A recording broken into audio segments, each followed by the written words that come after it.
আমিনুল ইসলাম এবং তামিম ইকবালের সভাপতি হতে চাওয়ার ইচ্ছা জমিয়ে তুলেছে ক্রিকেট বোর্ড নির্বাচন। সাবেক সভাপতি আলী আসগর লবি তামিমকে বিএনপির আর আমিনুল ইসলামকে সরকারের প্রার্থী হিসেবে দেখছেন। ক্রিকেট সংগঠকদের চোখে দুজনই যোগ্য, যার যার জায়গায়। এদিকে আরেক সাবেক অধিনায়ক মিনহাজুল আবেদিনও নির্বাচনের ঘোষণা দিয়েছেন।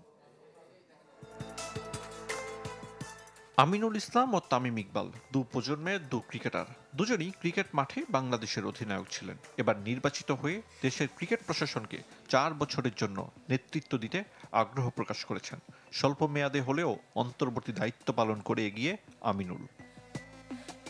পরিচালক পদে তামিম কাউন্সিলর হবেন গুলশান ক্লাবের হয়ে, আর বর্তমান বোর্ড প্রধান ঢাকা বিভাগ ও জেলার কাউন্সিলর হয়ে থাকতে পারেন ভোটের মাঠে। দু সাবেক অধিনায়কের আগ্রহে জমজমাট পিসিবি নির্বাচন।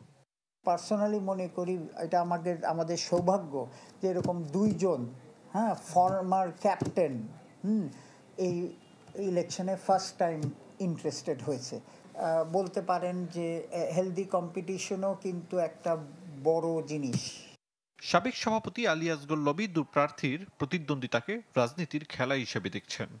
আমরা বিসিবির প্রেসিডেন্টের জন্য বলেছি যে আমরা আমাদের প্যানেল আসবে, সেখানে তামিম ইকবাল আমাদের ক্যান্ডিডেট হবে।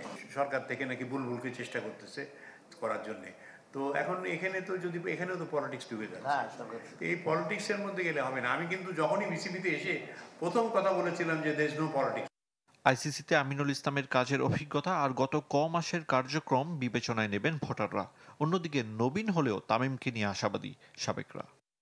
অবশ্যই ওয়েলকাম জানাবো, কারণ একটা former captain, former legend cricketer বাংলাদেশে, অবশ্যই তো ওয়েলকাম হবে। ন্যাশনাল টিমের ক্যাপ্টেন হিসেবে তো সে সফলই ছিল আমি বলবো, বাট সংগঠক হিসেবে তো আমরা এখন পর্যন্ত তাকে দেখিও নাই কোথাও।